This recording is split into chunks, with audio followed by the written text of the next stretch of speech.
The sheriff's hand rests on his gun. 3 deputies flank him. Colt Brennan steps between them and the barn, unarmed but unmoved. You want him? You'll have to go through me first. Behind him, Jamie Cassidy grips the St. Christopher medallion, knowing this choice could destroy them both. Before we dive in, comment where in the world you're watching from, and don't forget to click subscribe. The dust hung thick in the barn as Colt Brennan stepped through the heavy wooden doors, his shadow stretching long across the hay-strewn floor. He was a man built like the mountains that ringed his property, broad-shouldered and imposing, with hands that had broken wild horses and men who forgot their manners.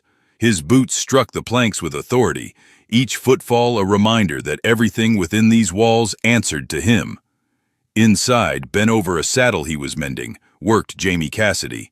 The younger man had arrived 3 months back, drifting in with nothing but the clothes on his back and desperation in his storm-gray eyes. He was lean where Colt was massive, quick where Colt was deliberate, his movements carrying a grace that came from years of making himself small, unnoticed, safe. But there was no hiding in Colt Brennan's barn. Jamie sensed him before he heard him, the way prey always knows when the wolf draws near. His hands stilled on the leather, shoulders tensing beneath his worn shirt. He did not turn around. Could not, because turning meant meeting those eyes, and meeting those eyes meant drowning in something he had spent a lifetime running from. Work ain't gonna finish itself just because you're admiring it. Colt's voice came low and rough, like whiskey poured over gravel. Jamie's jaw tightened. I know how to work, Mr. Brennan. That right? Boots crossed the distance between them, deliberate and unhurried. Then maybe you can explain why I've been watching you stare at that same piece of tack for the better part of an hour. Heat crept up Jamie's neck, and it had nothing to do with the summer sun beating down on the barn's tin roof. He forced his hands to move, threading the needle through leather with fingers that wanted to tremble. Just making sure it's done proper. Proper. The word came from directly behind him now, so close Jamie could feel the displacement of air, could smell leather and sage and something darker, something that made his pulse hammer against his throat. You know what I think, Cassidy? Jamie said nothing, could not trust his voice. I think, Colt continued, and there was something different in his tone now, something that made every nerve in Jamie's body stand at attention. You've been avoiding me. I work for you. Can't avoid the man who signs my pay. That's work. I'm talking about the rest of it. The needle slipped, pricking Jamie's thumb. A bead of crimson welled up, and before he could think, before he could stop himself, he brought it to his mouth. When he finally turned, Colt was watching him with an intensity that made the barn feel suddenly too small, the air too thick to breathe. There ain't no rest of it, Jamie said, but his voice came out rough, unconvincing even to his own ears. Colt's eyes, dark as creek stones, tracked the movement of Jamie's hand away from his mouth, following the line of his jaw, the hollow of his throat where his pulse beat visible and wild. You're a terrible liar, barn boy. The words should have been an insult. Instead, they landed like a caress, and Jamie felt something inside him crack, felt the careful walls he had built start to crumble. He stepped back, found himself pressed against the workbench with nowhere left to run. Mr. Brennan. Colt. It was not a suggestion. When it's just us, you call me Colt. That wouldn't be proper. A smile ghosted across Colt's mouth, there and gone like summer lightning. Proper. There's that word again. He braced one hand on the workbench beside Jamie's hip, not touching but close enough that Jamie could feel the heat radiating from his body like a forge. Tell me something, Jamie. What is it you think happens to men like us out here? Men who feel things they're not supposed to feel? Jamie's breath caught. In that moment, every denial died on his tongue, because Colt knew. Somehow, this mountain of a man with calloused hands and a reputation for breaking things that did not bend, he knew the secret Jamie had carried since he was old enough to understand that wanting was dangerous, that some hungers could get a man killed.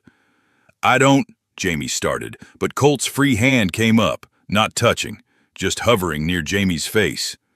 Don't lie to me, Colt said softly, and there was something almost gentle in it, something that hurt worse than anger ever could. Not about this. The barn was silent except for their breathing, except for the distant sound of horses moving in their stalls, except for the thundering of Jamie's heart that surely Colt could hear. 3 months of stolen glances. 3 months of lying awake in the bunkhouse, staring at the ceiling and remembering the way Colt's hands looked gripping the reins, the way his voice dropped when he spoke low, the way he moved through the world like he owned every inch of it and knew exactly what he wanted. "What do you want from me?" Jamie whispered, and he hated how small his voice sounded, how much need bled through despite his best efforts. Colt's eyes darkened, and when he spoke, his voice carried a weight that made Jamie's knees weak. "I want you to stop running. I want you to look at me the way you do when you think I can't see. I want—" He stopped himself, jaw clenching, and Jamie watched the war play out across his face. Desire against duty, want against wisdom. "You're my employer," Jamie said desperately, grasping for any handhold that might keep him from falling. We can't. Can't? Colt's hand finally made contact, fingers brushing along Jamie's jaw with a tenderness that seemed impossible from a man so large, so fierce. "Or won't?" Jamie's eyes fluttered closed at the touch, and he knew he was lost. 3 months of resistance crumbled in an instant, and when he opened his eyes again, everything he had tried so hard to hide was written plain across his face. "Colt," he breathed, and it was surrender and plea and prayer all at once. But Colt did not move closer. Instead, he stood there, fingers still gentle against Jamie's skin, eyes searching his face like he was trying to memorize every detail. "I need you to understand something," he said, voice gone rough with restraint. "If we do this, if we cross this line, there's no going back.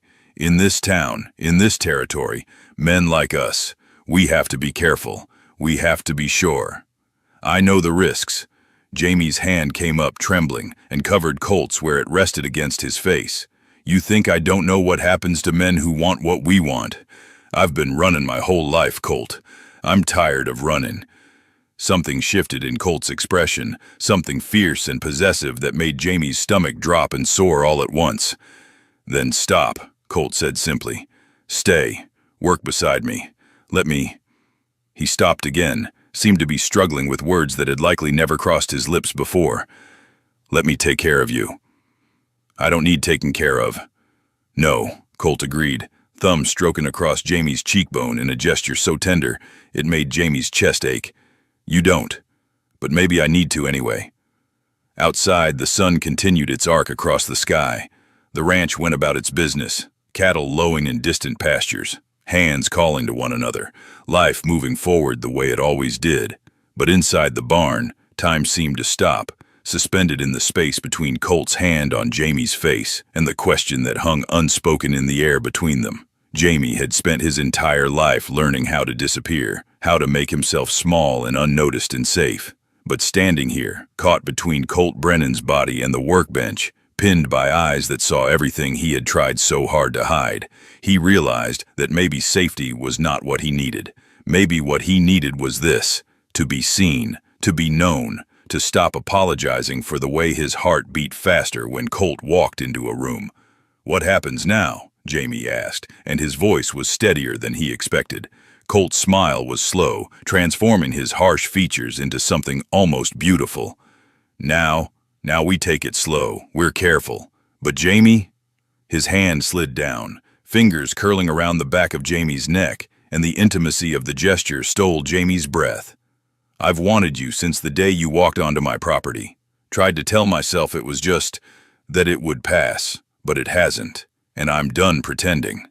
The other hands will mind their own business if they know what's good for them." There was steel in Colt's voice now, the iron will that had carved a ranch from unforgiving land. "This is my property, and you work for me. What happens between us stays between us. But make no mistake, Jamie Cassidy, I'm not interested in hiding what you mean to me." "And what do I mean to you?" Jamie asked, needing to hear it, needing the words to make it real. Colt leaned in, close enough that Jamie could count the gold flecks in his dark eyes, close enough that their breath mingled in the narrow space between them. "Everything," he said simply. "You mean everything." The word hung in the air between them, heavy with promise and peril.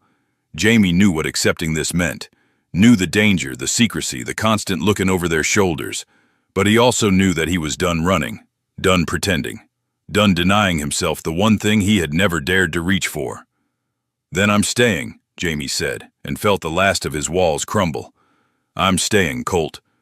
Colt's eyes closed briefly, relief washing over his features like rain after drought. When he opened them again, there was a fierceness there that took Jamie's breath away. "Good," he said, "because I wasn't planning on letting you leave anyway." They stood there as the afternoon light slanted through the barn's high windows, painting everything in shades of gold and amber. Outside, the world continued its relentless turn, but inside, something had shifted, some fundamental change that could not be undone.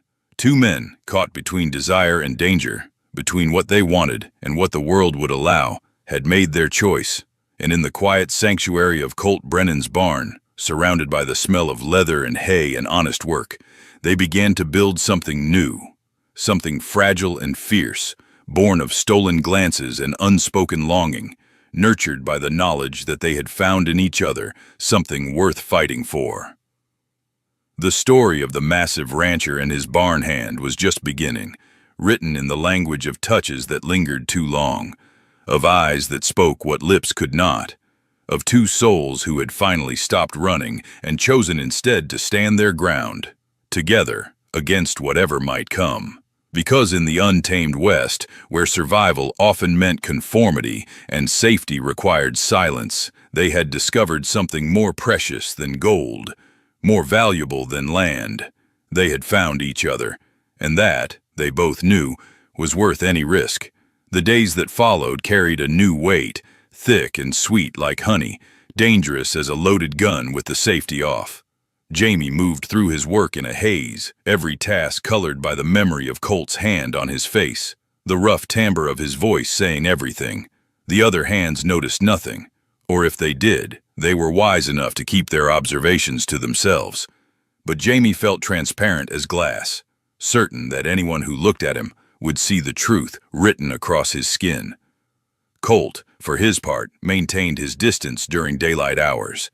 He barked orders, inspected work, moved through the ranch with his usual commanding presence, but Jamie felt his gaze like a physical touch, following him as he mucked stalls, as he repaired fence line, as he broke the young mare in the north pasture. Every glance was a promise. Every brief moment their paths crossed a reminder of what waited once the sun went down. It was torture. Sweet, exquisite torture. 3 days after their encounter in the barn, Jamie was carrying water to the horses when he heard voices from the main house. Raised voices, angry. He slowed his pace, not meaning to eavesdrop, but unable to help himself when he heard Colt's name. "You cannot keep running this place alone, Colt." The voice belonged to Marcus Brennan, Colt's older brother, a man who visited twice a year and spent most of that time telling Colt everything he was doing wrong. "You need a wife, someone to help manage the household, to give you sons to carry on the name." Jamie's stomach turned to ice. "I don't need anyone telling me how to run my life, Marcus."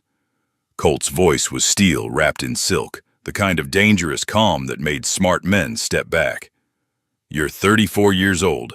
Father built this ranch expecting it to be passed down through generations. What happens when you're gone? Who inherits? Some distant cousin who's never worked a day on this land? That's my concern, not yours. It's the family's concern. There's talk in town, Colt, about why you've never courted anyone seriously, about why you keep yourself isolated out here. People notice these things." The silence stretched so long, Jamie thought they might have moved to another room. Then Colt spoke, and his voice carried an edge that made Jamie's blood run cold.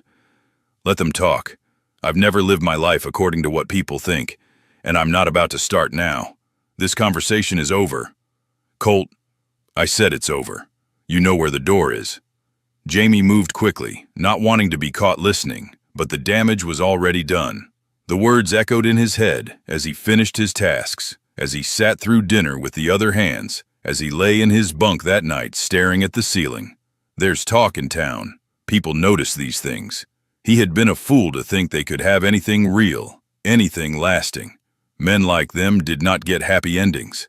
They got nooses and shallow graves. They got run out of towns in the middle of the night. They got their names spat like curses.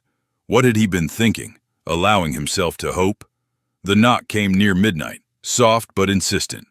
Jamie knew without looking who stood on the other side of the bunkhouse door. For a moment, he considered pretending to be asleep, but his body betrayed him, feet carrying him across the rough wooden floor before his mind could overrule them. Colt stood in the moonlight, hat in his hands, looking more uncertain than Jamie had ever seen him. "Can I come in?" Jamie glanced back at the other bunks. Three of the hands were snoring. The fourth tossed restlessly, but showed no sign of waking. He stepped outside instead, pulling the door closed behind him. "What are you doing here? If someone sees, let them see." But even as he said it, Colt moved them both into the shadow of the building, away from the main house's windows. "I needed to see you. You've been avoiding me. I've been working. You've been running." Colt's hand came up, fingers grazing Jamie's cheek with that same maddening gentleness. "What happened? 3 days ago, you said you were staying. Now you won't even look at me." Jamie forced himself to meet those dark eyes, to hold that gaze even though it felt like drowning. "I heard you. With your brother. He's right, you know. You should find a wife, have children, live the life everyone expects. I don't give a damn what everyone expects. You should." Jamie's voice cracked despite his best efforts. "Because what we want, what we are, it's dangerous. Not just for us, but for everyone around us. Your brother said there's already talk. There's always talk." Colt's other hand came up, cradling Jamie's face between his palms like something precious and fragile. "I've spent my whole life listening to what I should do, who I should be, building this ranch, proving I was man enough to handle it, living up to my father's expectations even after he was dead and buried. But I can't do this, Jamie. I can't pretend to want something I don't. Can't marry some woman and make us both miserable just because it's what's expected. Then what do we do?" The question came out barely louder than a whisper. "We can't exactly announce it to the town. Can't stand up in church and declare our intentions." "No." Colt's thumb traced the line of Jamie's jaw, and the tenderness of the gesture made Jamie's chest ache. "But we can be careful. We can be patient. We can take what moments we're given and hold them like the precious things they are." "That's not enough." "It has to be." Colt leaned in, close enough that Jamie could feel his breath ghost across his lips. "Because the alternative is walking away, and I've already told you, I'm not letting you go." Jamie's hands came up of their own accord, fisting in Colt's shirt. "This is going to end badly. You know that, don't you?" "Maybe." Colt's voice dropped to a rough whisper. "Or maybe we'll be careful enough, smart enough, lucky enough to make it work. Maybe 10 years from now, we'll still be standing here, still finding ways to steal moments together. Would you rather have that, or would you rather spend the rest of your life wondering what might have been?" The question hung between them, heavy with consequence. Jamie thought about running again, about disappearing into the night the way he had disappeared from every other place he had ever tried to put down roots. He thought about the emptiness that had followed him for years, the hollow ache that no amount of whiskey or hard work could ever quite fill. And he thought about the way Colt looked at him, like he was something worth fighting for, worth risking everything for. "I'd rather have this," Jamie said finally, and felt the last of his resistance crumble. "However long it lasts, however we have to hide it, I'd rather have this than nothing at all."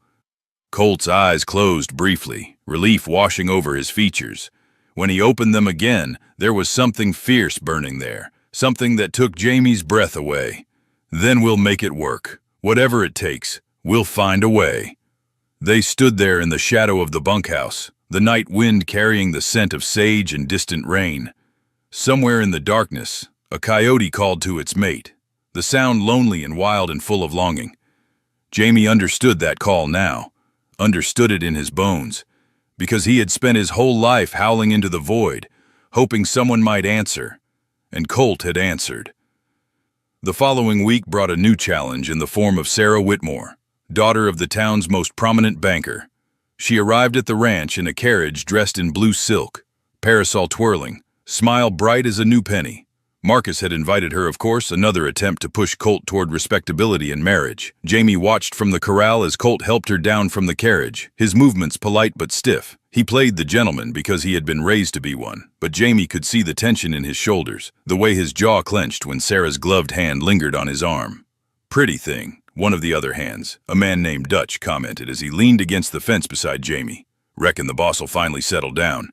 "Don't know," Jamie managed, though each word felt like swallowing ground glass. "That's his business. Shame, though. Woman like that, all soft and proper, she'd have a hard time out here. Ranch life ain't for the delicate." Jamie said nothing, just turned back to the horse he was grooming, but his hands trembled as he worked the brush through the mare's coat. He told himself he had no right to the jealousy burning through his veins like poison, but knowing something intellectually and feeling it were two different things entirely. That evening, Colt was obligated to have dinner with Sarah and Marcus at the main house. Jamie ate with the hands, forcing down food that tasted like ash, trying not to imagine Colt sitting across from Sarah, her laugh tinkling like bells, her carefully practiced charm on full display. He was mucking stalls after dark when Colt found him, the sound of boots on packed earth giving him only a moment's warning before that familiar presence filled the barn. Jamie did not turn around, could not trust himself to maintain any pretense of normalcy. "She's gone," Colt said without preamble. "Claimed she had a headache, needed to return to town." "That's too bad." Jamie's voice came out flat, unconvincing. "Is it?" Colt moved closer, and Jamie could feel the heat of him at his back. "Because you look about ready to murder someone, and I'm fairly certain it's not me. I've got no right to be angry." Jamie jabbed the pitchfork into the hay with more force than necessary. "You're free to court whoever you please." "Am I?" Colt's hand settled on Jamie's shoulder, turning him around with gentle insistence. "Because it seems to me I've already made my choice. Made it the day you walked onto my property looking half-starved and desperate. Made it again when I cut through every wall you'd built, and made you look at me. Made it a third time when I told you that you mean everything to me. Your brother can go to hell." The words were harsh, but Colt's touch remained gentle as he cupped Jamie's face. "So can anyone else who thinks they have a say in how I live my life."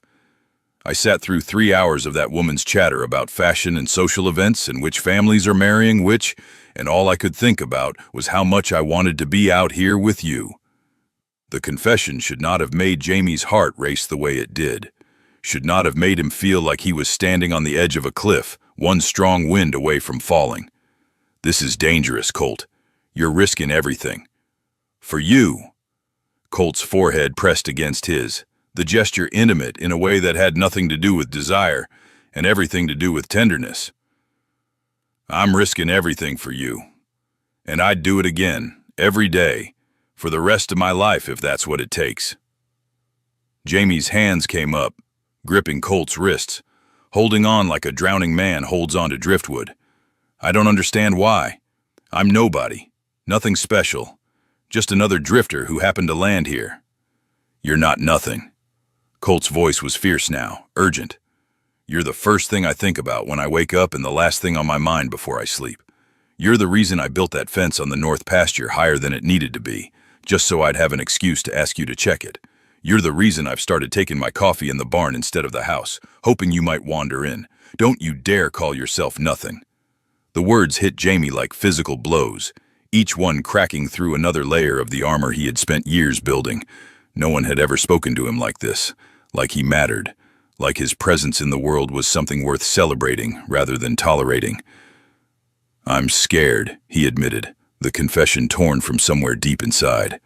"I'm so damned scared, Colt, because I've never had anything worth losing before, and now I've got you and the thought of something happening, of someone finding out. Then we'll be careful." Colt's thumbs brushed across his cheekbones, wiping away tears Jamie had not realized he was crying. "We'll be smart, but Jamie, I need you to hear this. I'm not walking away, not because of Marcus, not because of Sarah Whitmore, not because of talk in town. The only thing that could make me let you go is if you tell me that's what you want. It's not." The words came out choked, desperate. "God help me, it's not what I want at all." "Then stop trying to push me away." Colt's voice gentled, became almost pleading. "Stop trying to protect me from a choice I've already made. Just let me care about you. Let me show you what it feels like to be wanted, to be valued, to be seen for exactly who you are." Jamie surged forward, closing the distance between them, burying his face against Colt's shoulder and holding on tight. Colt's arms came around him immediately, strong and sure, one hand cradling the back of his head while the other pressed against his spine, holding him close. They stood there in the quiet barn, surrounded by the soft sounds of horses settling for the night, breathing each other in. Jamie had spent so many years running, convinced that staying meant eventual heartbreak, eventual betrayal.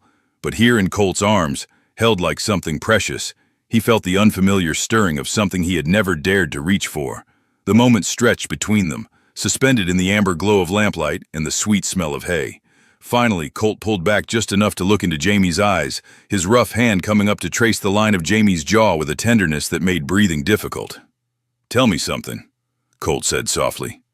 "Tell me one thing about yourself that you've never told anyone else. Something real." Jamie hesitated, walls instinctively rising, but Colt's steady gaze held him anchored. He thought about all the secrets he carried, all the pieces of himself he had learned to hide.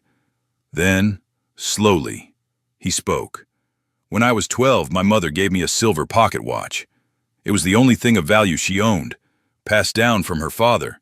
She told me to keep it close, that as long as I had it, I'd always have a piece of home with me." Jamie's voice cracked. "3 months after she died, my father sold it for whiskey money.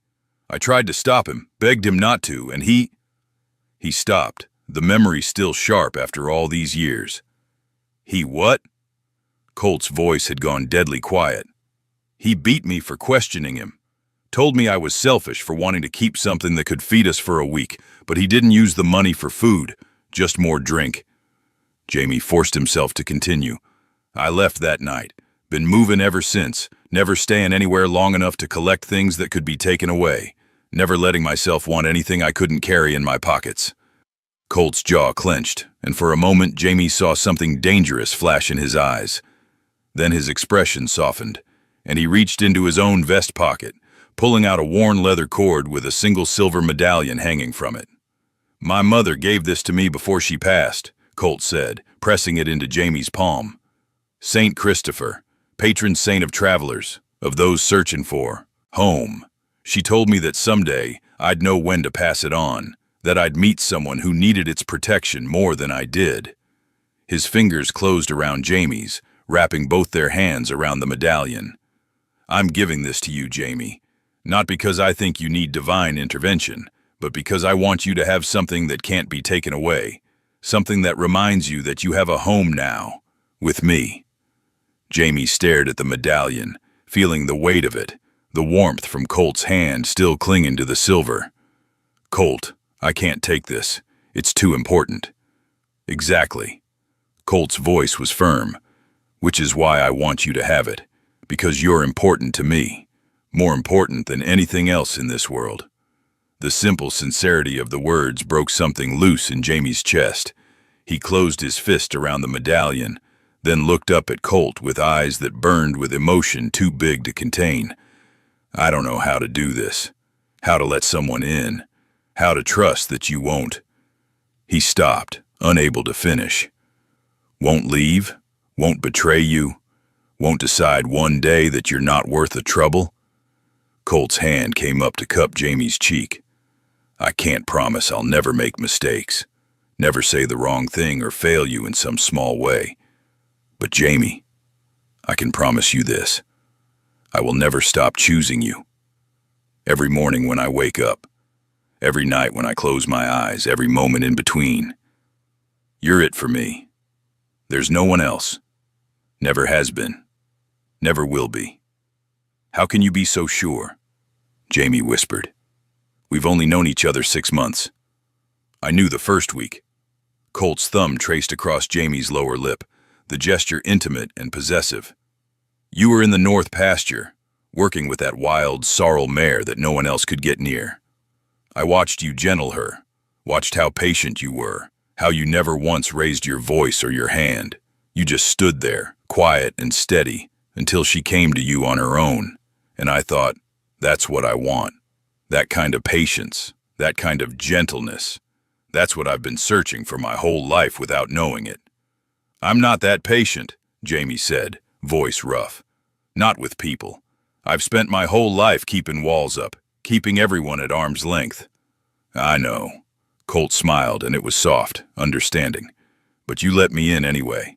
That's all I'm asking for, Jamie. Just keep letting me in. One day at a time, one moment at a time. Let me prove to you that staying doesn't always end in pain. Jamie wanted to argue, wanted to list all the reasons this was dangerous and foolish and doomed to end badly, but the words wouldn't come, because standing here in the circle of Colt's arms, feeling the solid warmth of him, the steady rhythm of his breathing, Jamie felt something he had not felt in years. Safe. Not safe from the world, not safe from consequences or judgment, or all the very real dangers that threatened them, but safe in a deeper way. Safe to be himself, safe to want, safe to hope.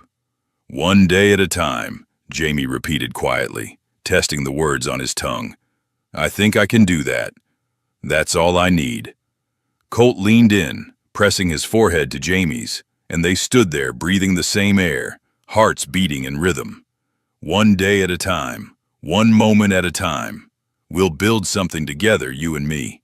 Something that's ours, something no one can take away. Outside, the night wind picked up, carrying with it the scent of rain. In the distance, thunder rumbled, a promise of storms to come. But inside the barn, wrapped in lamplight and each other's presence, Colt and Jamie held on tight. Two men standing at the edge of something terrifying and beautiful, choosing to leap together into the unknown. The medallion warmed in Jamie's palm, a physical reminder of promises made, of trust given, of a future that suddenly seemed possible.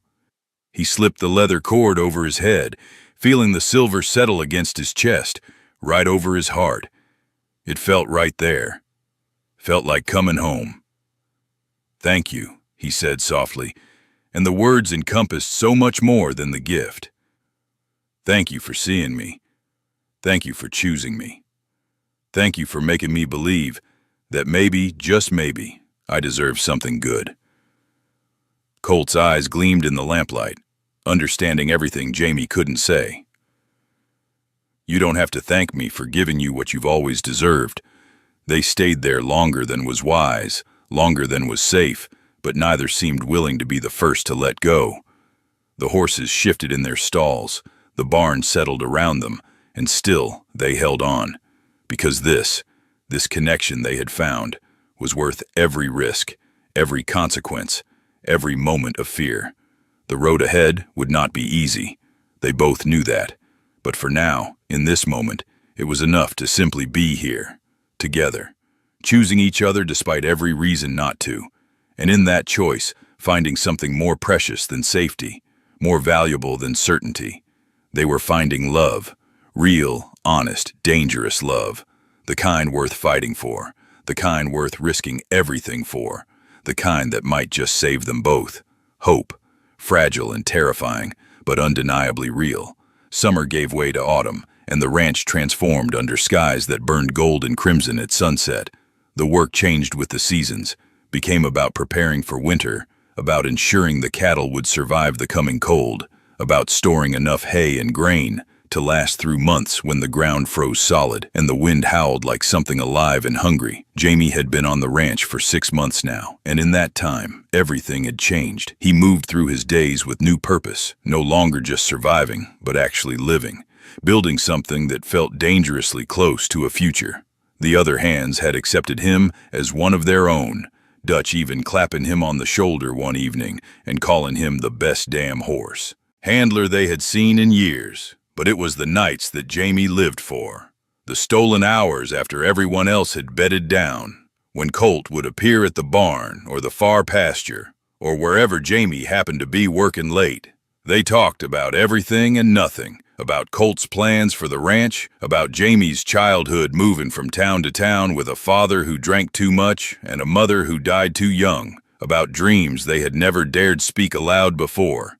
And sometimes they did not talk at all. Sometimes they just stood close, shoulders touching, watching the stars wheel overhead and feeling the solid comfort of not being alone.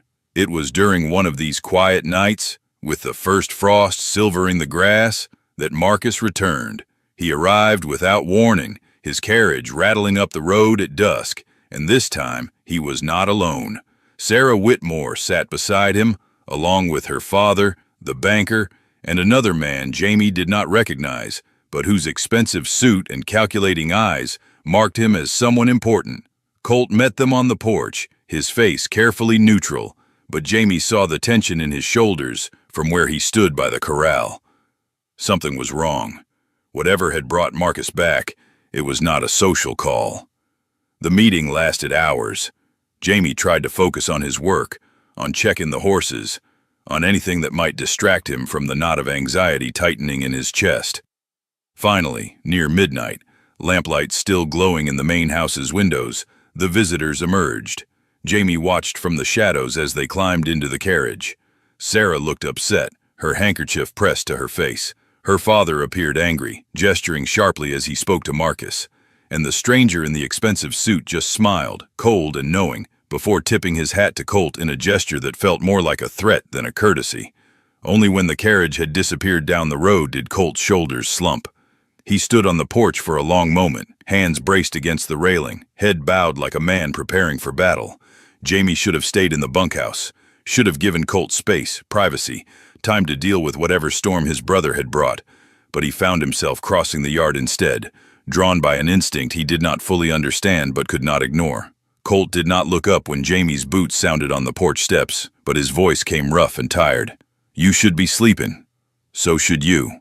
Jamie stopped a few feet away, maintaining the distance that safety required, even as every part of him wanted to close the gap. What happened? For a long moment, Colt said nothing. Then, with a bitter laugh that held no humor, he spoke. "Marcus has decided to take a more active interest in the ranch. He's convinced Father's will gives him the right to challenge my decisions if he believes I'm mismanaging the property." Jamie's blood ran cold. "On what grounds?"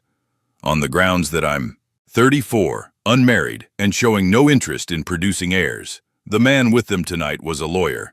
Apparently there's a clause in the will that allows for intervention if the primary heir is deemed unfit or unwilling to maintain the family line." Colt's hands clenched on the railing. "He's threatening to tie up the ranch in legal proceedings unless I agree to court Sarah Whitmore properly, with the intention of marriage."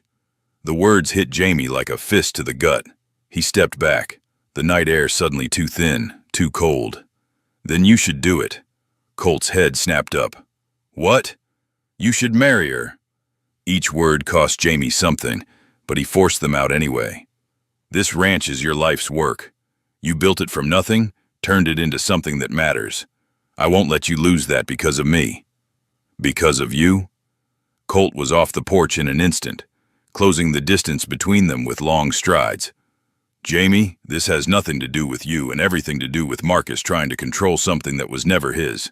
He's always resented that Father left the ranch to me instead of him, and now he's found a way to force my hand, by threatening to take away everything you've worked for." Jamie's voice cracked despite his best efforts. "Don't you see? If you marry Sarah, the threat goes away. The ranch stays yours. You get to keep building what you've started. And you."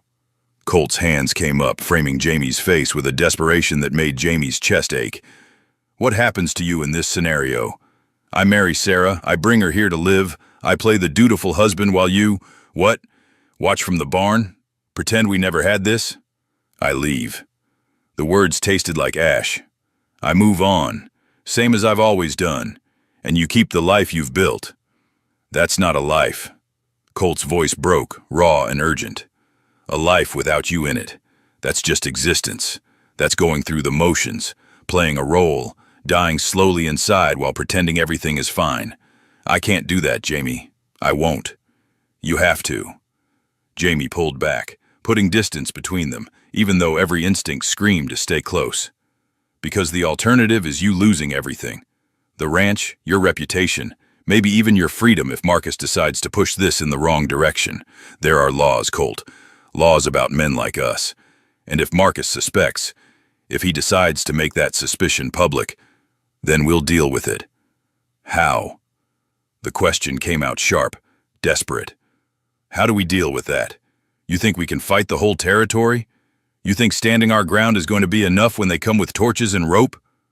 The silence stretched between them, heavy with everything they had both spent their lives trying to avoid thinking about.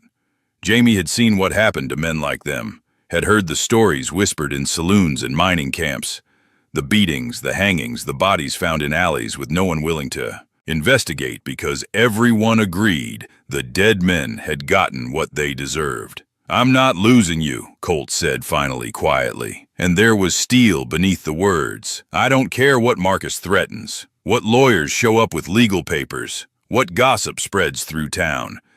I spent 34 years living according to everyone else's rules, trying to be what my father wanted, what society expected, what a man in my position was supposed to be.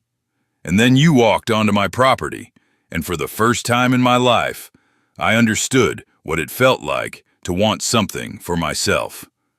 "Colt." "No." Colt stepped closer, and this time, Jamie did not retreat. "You don't get to make this decision for me. You don't get to decide that your leaving is somehow noble or necessary. If I lose the ranch, I'll build another one. If I lose my reputation, I never gave a damn about it anyway. But if I lose you," his voice dropped to a whisper, "that's the one thing I couldn't survive." Jamie felt something break open inside his chest, some last desperate defense crumbling under the weight of Colt's conviction. "What are you saying?" "I'm saying we leave." Colt's eyes burned with a fierce determination. "Tonight, tomorrow, as soon as we can pack what matters. We head west, to California maybe, or north to Montana. Somewhere we can start over. Somewhere we can be two men working a piece of land together, and no one asks questions because they're too busy surviving to care about anyone else's business. You'd give up everything you've built here? I'd give up everything for you." Colt's hands found Jamie's, gripping tight. "Don't you understand that yet? This ranch, this land, it's just dirt and wood and water. It doesn't keep me warm at night. It doesn't make me laugh. It doesn't look at me like I'm something worth believing in. You do all of that, and I'm not stupid enough to trade what we have for property and reputation and a life that would feel like a grave." Jamie stared at their joined hands, at the contrast between Colt's scarred, work-roughened palms and his own calloused fingers, and felt tears burn behind his eyes. No one had ever chosen him before. Not his father, who had seen him as a burden. Not his mother, who had died and left him alone. Not any of the temporary friends or employers or fellow drifters he had encountered over the years. Everyone had always found him easy to leave behind. But Colt was choosing him. Was willing to walk away from everything he had built. Everything he owned. Everything that defined him in the eyes of the world. For Jamie, for them.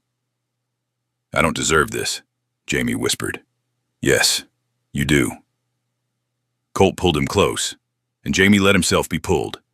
Let himself rest his forehead against Colt's shoulder and breathe in the familiar scent of leather and sage and safety. "You deserve everything good this world has to offer, and I intend to spend however many years I've got left trying to give it to you." They stood, there in the moonlight, holding each other like the world was trying to tear them apart, and they were the only thing keeping each other anchored. Above them, stars wheeled through an endless sky. Around them, the ranch settled into nighttime quiet. And between them, a decision was made without words, sealed in the simple act of not letting go. But fate, as it often does, had other plans. The next morning brought Sheriff Coleman, riding up to the ranch with 2 deputies flanking him. Jamie was working in the barn when he heard the horses, and something in the rhythm of their approach, the purposeful way they moved, sent ice through his veins. Colt met them in the yard, his face carefully neutral. Jamie watched from the barn door, close enough to hear, but far enough to hopefully avoid notice. "Colt." Sheriff Coleman tipped his hat, but there was no warmth in the gesture. "Need to have a word with you. Private, if you don't mind." "I'm not in the habit of having private conversations with armed men on my property, Sheriff. Whatever you need to say, you can say it here."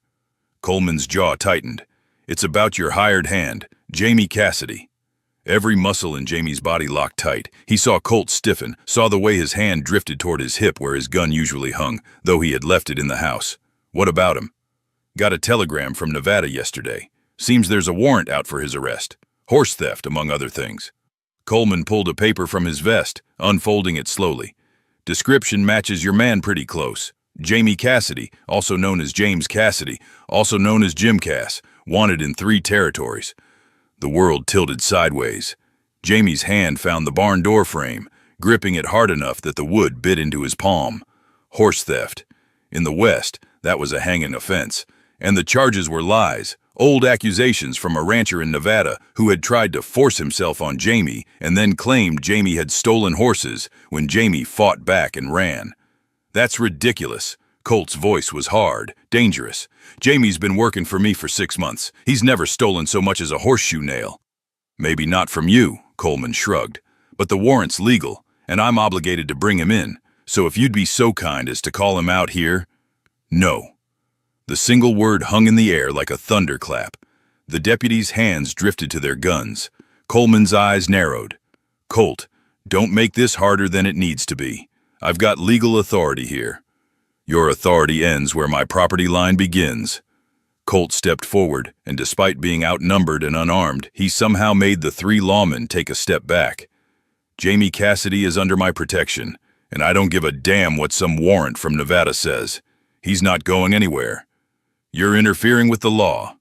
I'm protecting an innocent man from a corrupt charge. Colt's voice dropped, became deadly quiet. I know Harrison Cade, the man who filed those charges. He has a reputation for going after young men who work for him, and when they refuse his advances, he ruins them. Jamie's not the first one he's done this to, and he won't be the last unless someone stands up to him. Coleman shifted uncomfortably. Clearly he had heard the rumors too. That may be, but I still got a legal warrant. Then you can take your legal warrant and ride back to town. Tell whoever sent you that if they want Jamie, they'll have to go through me first. Colt, Jamie stepped out of the barn, unable to stay hidden any longer. Don't do this. Don't make enemies with the law because of me. Colt turned, and the look in his eyes made Jamie's breath catch. There was no hesitation there, no doubt. Just iron determination and something fiercer. Something that looked like a man preparing to go to war. I told you, Colt said quietly. I'm not losing you. Coleman looked between them, and something shifted in his expression. Recognition, maybe, or understanding. His eyes narrowed, and when he spoke again, his voice carried a new edge. I see. This is about more than just protecting a hired hand, isn't it? The implication hung in the air, sharp as a blade. Jamie felt the blood drain from his face. Colt's hands clenched into fists. Choose your next words carefully, Sheriff. I'm just saying, might be some folks would find it odd. A man like you defending a drifter this hard might start asking questions about why you care so much. Coleman's smile was cold, and you know how people in town like to talk. It was a threat, plain and clear. Drop the protection of Jamie or face questions about the nature of their relationship, questions that could destroy them both. Jamie stepped forward, decision made. I'll go with you, Sheriff. No need for trouble. Jamie, no. It's all right, Colt. Jamie forced himself to meet those dark eyes, to memorize every detail of the man who had given him 6 months of happiness, of hope, of home. We both knew this couldn't last forever. Better to end it now, before anyone else gets hurt. He started toward the horses, but Colt's hand shot out, gripping his arm with bruising force. I said no. Jamie, look at me. Jamie looked, and what he saw made his chest ache. Colt was not afraid. He was furious, yes, and desperate, but there was no fear in his eyes, only fierce, unbending resolve. You want to take him in, Sheriff? You'll have to arrest me too, because I'm not letting him face this alone. Colt, you're being a fool. Then I'm a fool. Colt pulled Jamie closer, and in front of the sheriff and his deputies and God and anyone else who might be watching, he did not let go. But I'm a fool who knows the difference between the law and justice, and there's no justice in letting an innocent man hang because some powerful rancher in Nevada has a grudge. Coleman stared at them for a long moment. Then slowly, he refolded the warrant and tucked it back into his vest. You're putting me in a difficult position, Colt. I know. This won't go away. Cade's got money, got connections. He'll push this, and eventually, someone will come who won't listen to reason. Let them come. Colt's voice was steady, certain. I'll be ready. The sheriff shook his head slowly. You're risking everything for this boy. Your ranch, your reputation, maybe your freedom. Is he really worth all that? Colt looked at Jamie, and in his eyes was every stolen moment, every whispered conversation, every sunrise they had watched together from the high pasture. Yes, he said simply. He's worth everything. Coleman sighed, then mounted his horse. I'll tell them I couldn't find him, that he'd already moved on. But Colt, when this comes back on you, and it will, don't say I didn't warn you. He paused, then added quietly, for what it's worth, I hope you know what you're doing. They watched the lawmen ride away, dust rising in their wake. Only when they had disappeared over the ridge did Jamie allow himself to breathe, to feel the full weight of what had just happened. You shouldn't have done that, he said, voice shaking. You just made an enemy of the law, and for what? I'm not worth— Don't! Colt turned him around, hands gripping his shoulders. Don't you dare finish that sentence. You're worth everything to me. Every risk, every consequence, every damn thing that might come from this. Do you understand? I understand that you just threw away everything you've built for someone who's going to have to leave anyway. Jamie's eyes burned with unshed tears. Because Coleman was right. This won't end here. Cade will send more men, or Marcus will use this against you, or someone in town will put the pieces together and realize why you were really so desperate to protect me. Then we leave. Tonight. Colt's voice was urgent now. We pack what we can carry, take the best horses and head west. Start over somewhere they can't find us. Colt, you can't just abandon your ranch. Watch me. Colt's hands moved to cup Jamie's face, thumbs brushing away tears that had started to fall despite Jamie's best efforts. I already told you, this place is just property. You're what matters. You're the only thing that matters. Jamie closed his eyes, letting himself lean into that touch, memorizing the feel of Colt's hands on his skin. He had spent his whole life running, never staying anywhere long enough to build connections, to care about people, to let them care about him.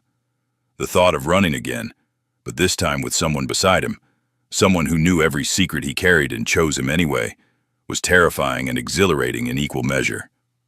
Where would we go? Anywhere. Colt's voice held a note of desperate hope. There are places out west, mining towns and logging camps where two men can work a claim together, and no one asks questions. Or we could head to California, buy passage on a ship, sail, somewhere even farther away, Mexico maybe, or Canada. You've really thought about this. I've thought about nothing else since the night I first touched you. Colt's forehead pressed against his. Every possible future, every way we might make this work. And they all came down to the same thing. As long as we're together, the rest is just details. Jamie let out a breath that was half laugh, half sob. You're insane. You know that, right? Completely out of your mind. For you, absolutely. Colt smiled, and it transformed his whole face, made him look younger, lighter, free of the burdens he usually carried. So what do you say, Jamie Cassidy? Want to run away with me? See what kind of life we can build where no one knows our names and no one cares what we are to each other? It was madness. Throwing away security for uncertainty, trading a known danger for unknown risks, betting everything on the slim chance that they could find somewhere in this vast, brutal country where two men could make a life together without constantly looking over their shoulders. But as Jamie looked into Colt's eyes, saw the hope and determination and fierce, unshakable love burning there, he realized that the real madness would be saying no, would be walking away from this, from him, from the first person who had ever made Jamie feel like he was worth fighting for. Yes, he whispered, and felt something inside him shift, settle, like a piece of himself he had not known was missing, suddenly sliding into place. Yes, I'll go with you. Anywhere, everywhere. As long as we're together.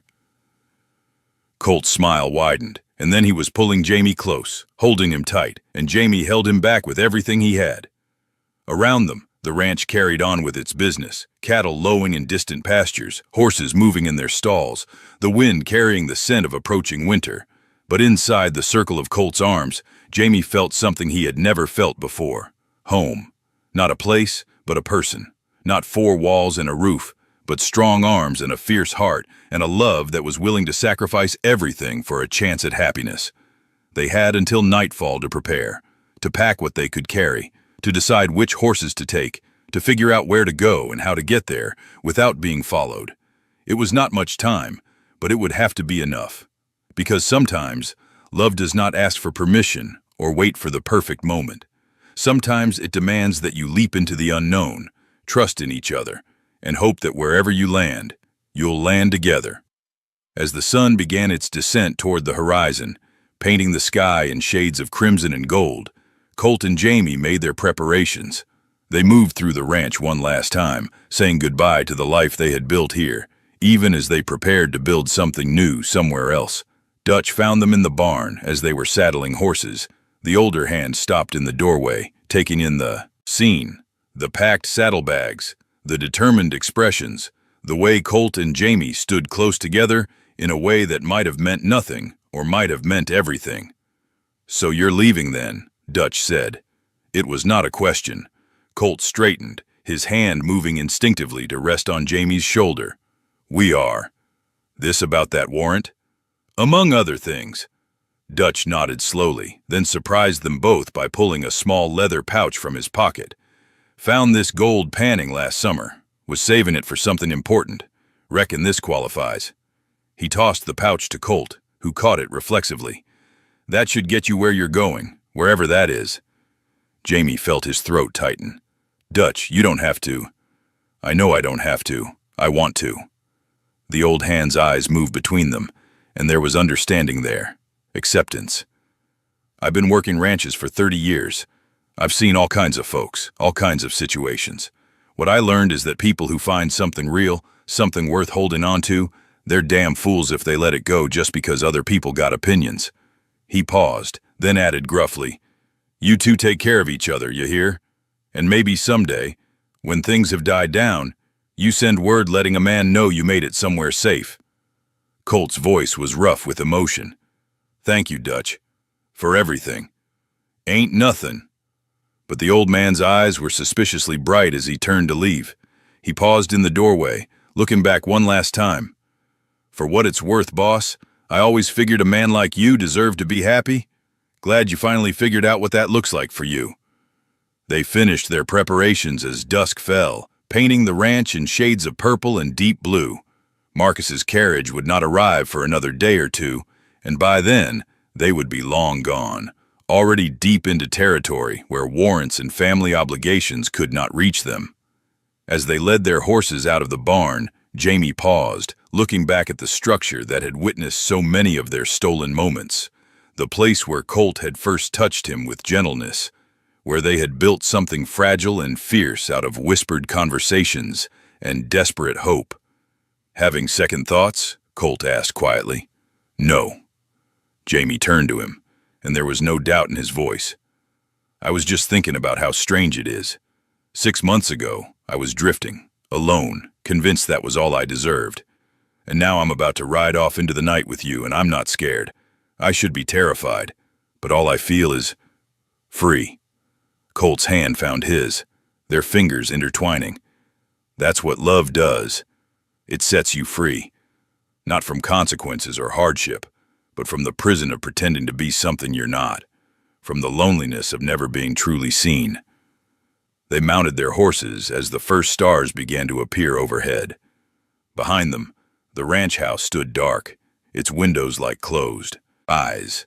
Ahead of them lay miles of open country, full of possibility and peril. "Ready?" Colt asked. Jamie looked at him.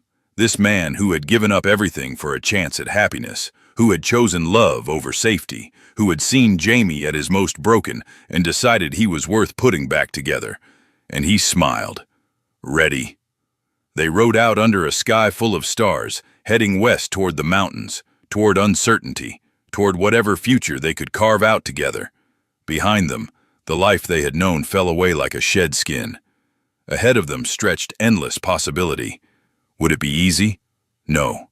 There would be hard times, dangerous moments, days when they wondered if they had made the right choice. But they would face those times together, two men who had found in each other something worth fighting for, worth running for, worth risking everything for. As they rode through the night, the darkness full of promise rather than threat, Jamie realized something profound. He was no longer running from something. For the first time in his life, he was running toward something. Toward a future, toward hope, toward love. The massive rancher and his barn hand had made their choice, had chosen each other over safety, over property, over the approval of a world that would never understand what they meant to each other. And in making that choice, they had become something neither of them could have been alone. They had become free. Miles fell away beneath their horses' hooves. The ranch disappeared behind them, swallowed by distance and darkness. And still they rode, two silhouettes against the star-lit sky, heading toward a horizon that glowed with the promise of dawn. Whatever lay ahead, they would face it together. And that, they both knew, made them richer than any ranch, more powerful than any warrant, more blessed than any conventional life could ever offer. In the Wild West, where survival often meant conformity and safety required silence, they had chosen to be loud in the only way that mattered, by living their truth, by loving without apology, by refusing to let fear dictate their fate. The story of Colt Brennan and Jamie Cassidy was just beginning, not the story others would tell, full of scandal and shame, but the story they would live, a story of courage, of sacrifice, of two souls who found each other in the darkness and chose to walk together toward the light. And as the night gave way to the first gray fingers of dawn, as the mountains rose before them like a promise of sanctuary, they rode on, together, always together. Two men, two hearts, one unshakable truth. That love, real love, the kind worth having, was always worth the risk. By the time the sun crested the eastern peaks, painting the sky in shades of rose and amber, they had put 20 miles between themselves and the ranch. They stopped beside a creek to water the horses, and Jamie dismounted with legs stiff from the long ride. Colt joined him at the water's edge, both men kneeling to splash cold water on their faces, washing away the dust and fatigue. "You all right?" Colt asked, his hand finding the small of Jamie's back, a gesture that had become natural, instinctive. Jamie looked at him, really looked at him. Colt's hat was pushed back, revealing sun-darkened skin and eyes that held no regret, only determination and something softer, something that made Jamie's chest feel too full, too tight. "I'm more than all right," Jamie said, his voice rough from hours of riding in silence. "For the first time in my life, I feel like I'm exactly where I'm supposed to be." Colt's smile was slow, transforming his weathered face into something almost boyish. "Even though we're fugitives now, even though we've got nothing but what's in these saddlebags and whatever future we can build from scratch, especially because of that." Jamie reached up, his fingers brushing along Colt's jaw, feeling the scrape of morning stubble. "We're not running from something anymore, Colt. We're running toward it, toward whatever life we choose to make, on our own terms." The St. Christopher medallion caught the morning light, glinting silver against Jamie's chest. Colt's eyes followed the movement, and his hand came up to touch it gently, his fingers warm against Jamie's skin, even through the fabric of his shirt. "My mother used to tell me that the bravest thing a person could do was choose love when the world offered them safety," Colt said quietly. "I never understood what she meant until now. Until you." They stood there as the sun climbed higher, as the world woke around them with birdsong and the whisper of wind through grass. Two men at the beginning of everything, carrying nothing but hope in each other, heading toward a future that was theirs to write. And that, Jamie thought as Colt's hand found his once more, was more than enough. It was everything.